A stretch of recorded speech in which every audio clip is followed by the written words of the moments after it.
Hello everybody, this is Dan Miller from Bluegrass Unlimited magazine, and we're back with you again today for another part of how to take a melody that you've learned, and we learned it by ear when the Saints Go Marching In, found the key, found the chords, found the melody, practiced the melody into where we're very accustomed to exactly where those melody notes lay in accordance with the grid of our chord progression and our measures as we go through the song. The first thing we did was a simple Carter style, which was just adding strums between the melody notes, like so. And then we took a look at varying the bass notes that you play a little bit.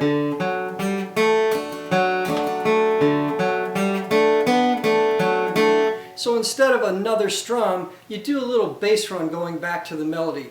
That's another thing that we can do. And we talked about how learning how to play rhythm in a bass run style would help you transition to Carter style and executing those kind of little runs in your Carter style. Next we looked at tremolo, which was we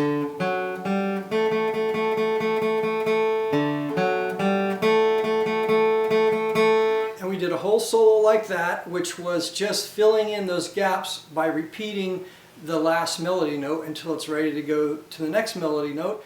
And then we did some double stops.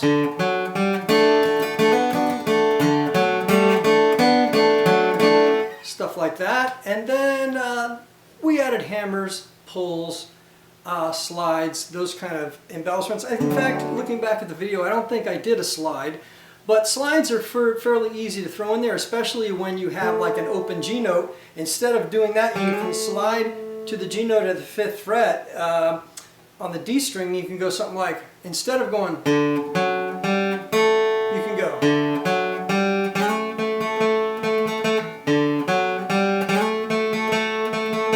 So it's not hard to add slides in as well. So that was the things we looked at last week, and I recommended that you do an entire solo just focusing on each technique until you got really accustomed to how to use that technique, and then later you can learn how to mix them all together to come up with an interesting and creative solo. We're working with technique-driven embellishments to a melody that you already know, okay? Later we'll go on to using some theoretical ideas like arpeggios, chord tone targeting, various scale notes, things like that, folded scale patterns. We'll work with that in the future, but before we get to that, there's a few other techniques that you can add into this. We talked about them a little bit last time, but I want to explore them in more detail this time. The first of those is called the toggle. Now, if you're playing a simple rhythm, let's say you're on a D chord and you're playing a simple rhythm and you're going,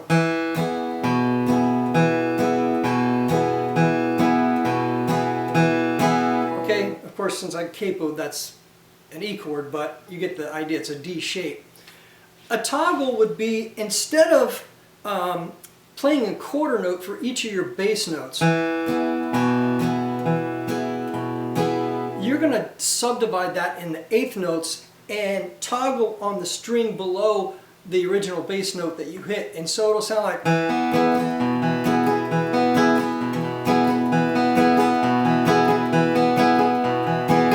okay? That's the toggle that we can introduce into this simple Carter style arrangement of When the Saints Go Marching In. So instead of going,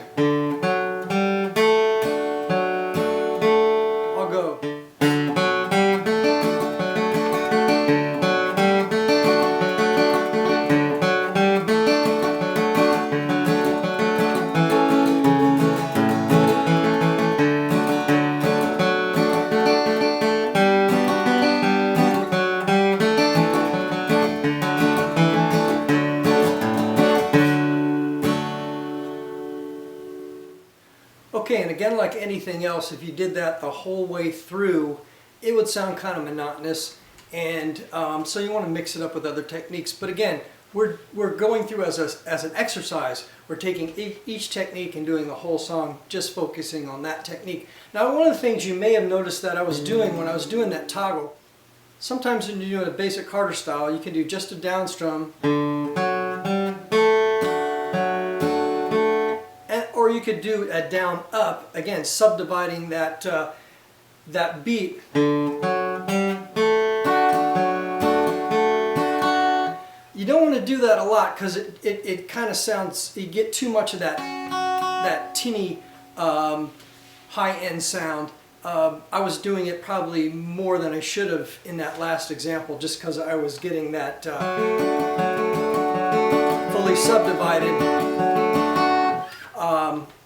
fully subdivided feel. What I'm talking about there is when you do sort of a just church lick kind of rhythm, boom chick, it's like that. When you start fully subdividing, you subdivide the bass note like we did with our toggle, and you subdivide the strum as well, like that. So you can do both of those things, just don't overdo them, okay? So that'll add a little bit to your solo if you want to do it sparsely, okay? All of these things, all these techniques, when you start mixing them together, you just do little, pepper it with little bits and pieces of those techniques, and it'll sound better than doing too much of one thing, okay? But again, we're doing exercises here where we do the whole solo as with just focusing on one technique so we can get used to it, get a feel for where that technique might best lie within the context of the tune and that kind of stuff, okay? So the next technique we're going towards is cross-picking. Now I'm going to use two different cross-picking patterns when I'm doing this song, and because I feel like the way the melody lays out in the song, it kind of calls for using these two different patterns. The standard typical pattern of cross-picking is taking three strings that are consecutive and playing 3, 2, 1, 3, 2, 1, 3, 2, 1 in a continuous pattern. Or you could take any set of three strings and you can move the sets of three strings as you're going along. But let's say we're holding a C chord. Now some people might play like a George Shuffler style cross pick, which would go down, down, up in your picking pattern, or some people may play like a Doc Watson style, which would go down, up, down, up, down, up, which would continually alternate the down, up, down, up, down, up, okay? And we don't have time to get into this about the reasons why you might choose one over the other and all that kind of thing. I'm going to use the down, up, down, continuously down, up, pattern. So if I was doing these three strings, which is the first, second, and third string, I would go 3, 2, 1, 3, 2, 1, 3, 2, 1, 3, 2, 1. That's my first pattern I'm going to use. Now, the second pattern I'm going to use is a 4-note cross-picking pattern, which goes, I'm still going to use the down, up, pick direction, but I'm going to go 3, 2, 1, 2, 3, 2, 1, 2, 3, 2, 1, 2, 3, 2, 1, 2. I'm going to use both of those because sometimes the way the melody lays out, you have enough space to do that 3-note pattern, but sometimes the way the melody lies, it's easier to use that 4-note pattern to grab the right melody notes, okay? And so let me just demonstrate a few things very slow about the cross-picking I would use on this song. Basically, you saw we did that toggle. The toggle, we did toggle, strum. Instead of toggle, strum, you're just going to hit that one string instead of the strum. If you could see, that way see a cross-picking sort of as a follow-on to doing that toggle, strum, we're going to do toggle, note, and then keep that down, up, right-hand pattern going. I could cross-pick this song like this.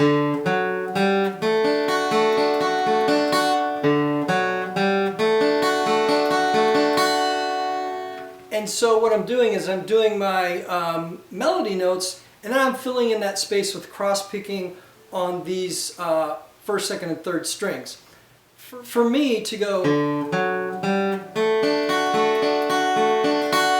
and that pattern on a downstroke on the first string and then have to go all the way back up the fifth string and catch the next part of the melody, that's you know, that's not an easy thing to do. So what I wanted, I think I would go like,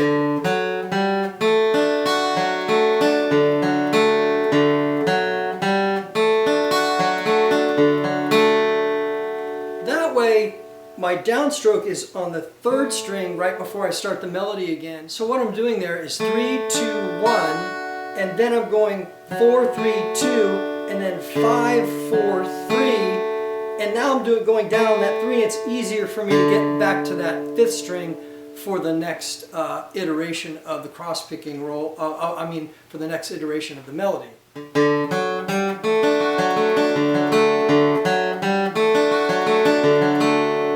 Like that, okay? So then I just continue on with the remainder of the song, keeping that cross-picking roll going. I'll show you where it dives into that other roll. Now we come to that other 4-note cross-picking roll. I'm going to do the next melody section with that 4-note roll. It's going to go like this.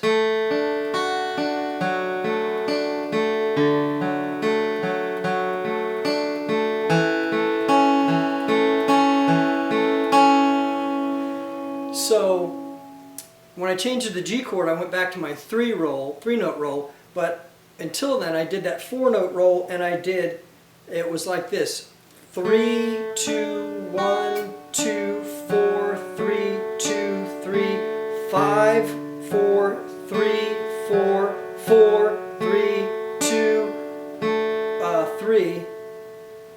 And then I went back into that 3-note roll over that G chord, which I'm just using the 4th, 3rd, and 2nd string on that roll.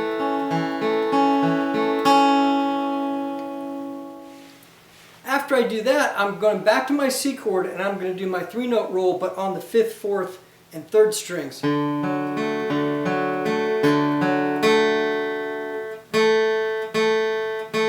I'm just going to hit those open strings, not do any roll there, and then go to my F chord. And again, that's that 3-note roll. Now after I do my 3-note roll on my F chord, I'm going to go back to that 4-note roll on the C chord.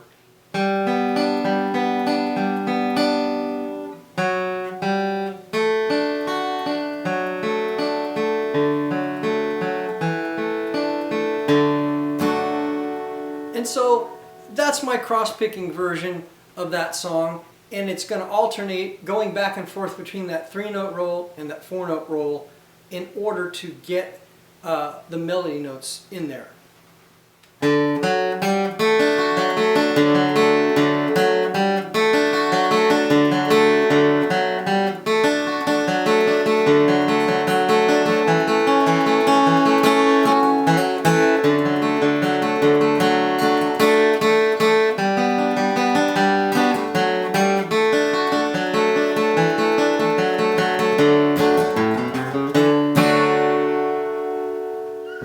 Okay, the last technique I want to look at today is this idea of the neighboring note, and we said last time that it kind of comes off of the tremolo. So the tremolo, you're going to go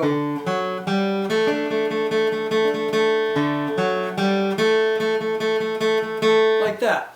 So instead of being that repetitive on the same note, the neighboring note idea is that you take a note that is next to that tremolo note. In this case, it's G. Now you could play an A in there. You could even play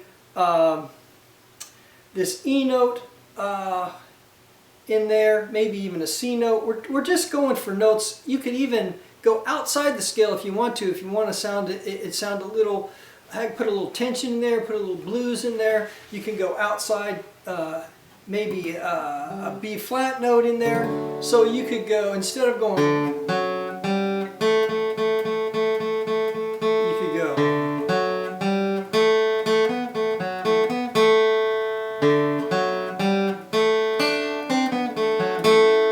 Any of those kind of ideas. You could just take notes that are 1 or 2 scale notes away, or even a half step away from that tremolo note, and throw those in there. And so, again, this is just going to take experimenting around and taking that tremolo and making it a little bit more tasteful by not being so repetitive. The idea is, again, you're not really thinking about, oh, this scale is what I'm going for. You're not getting into the theory part of it yet. We will get into the theory part of it and talk more about that. But here, we're just taking notes that are close by and substituting them instead of the constant tremolo on one note.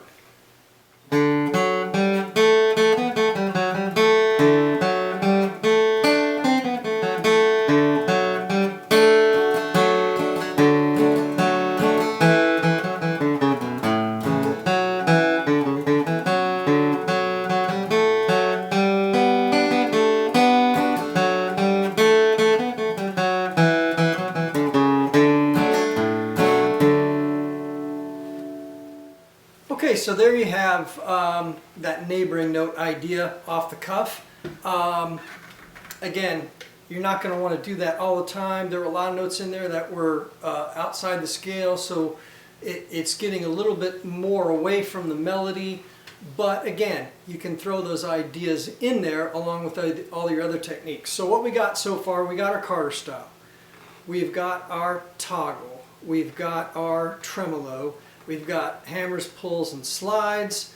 We've got neighboring notes. We got double stops. We got cross picking. All those things you can mix together to create a pretty cool solo to When the Saints Go Marching In, or whatever song you're working on. Again, the process is, once you have the melody, get that melody down really solidly so you know where those notes lie. Then create a solo one at a time using each of those techniques throughout the whole solo. So you get a good feel for, hey, you know, that cross picking works really good here, and those neighboring note licks work good here, and maybe those Carter strums work good here. And you find out where in the song those things fall together nicely, and then start creating your own solo. And once you do that, try another one. If the Carter style is the simplest thing for you to do, don't just jump in there and try to add all these techniques. Do it a little bit at a time. Stick with your basic Carter style, and then maybe add some hammers. Then maybe add a little cross pick and roll somewhere. Then maybe add a few toggles. You know, do it slowly. Build your solo. Don't reinvent the wheel every time you try to create a new solo. Do it slowly and do it meticulously, and study what works where and what doesn't. And once you come up with a solo, then just change it a little bit the next time through. And the next time through, change it a little bit more, and practice each of those solos. And eventually, you'll learn how to do this quicker and quicker. And then eventually, you'll learn how to do it in real time. And that's improvising. You know, that's one way to approach improvising. There's several ways to approach the art of improvisation. This is one way. Duke Ellington called improvisation spontaneous composition.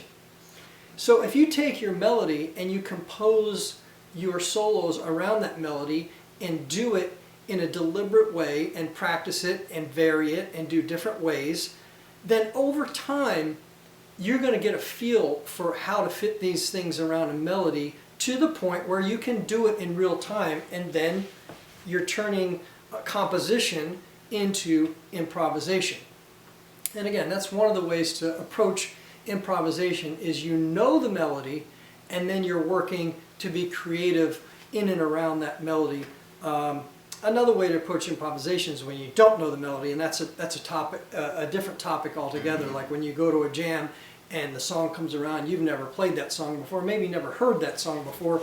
That approach is different. This approach is you have the melody and you take all of these techniques, and later we'll get into the theory approach to weaving embellishments around the melody. But this is one way to approach it, and that's, you know, if you go this step-by-step way where you try each technique and just do that technique alone, work with that, and then start to mix and match them, then, you know, you'll come up with some pretty good solos, you'll come up with some variations, and then you'll eventually come up to where you can do it differently every single time. All the solos I've played you here I never worked any of these things out. I never wrote them down. I was just playing as we were doing it, you know, and I'm not the best in the world at it, but, you know, I can do a little bit of it, and so I was just improvising these solos as I was shooting these videos. And here, let's just do one last time through and throw a bunch of these techniques into When the Saints Go Marching In.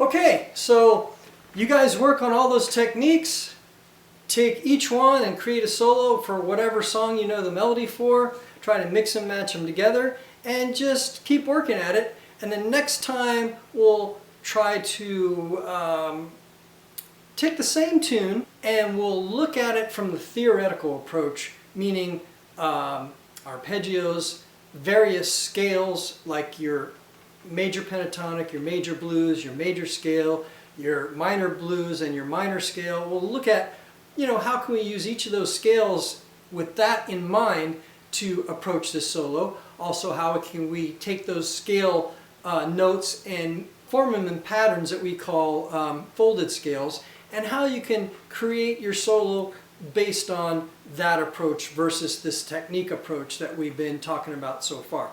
We'll see you next time.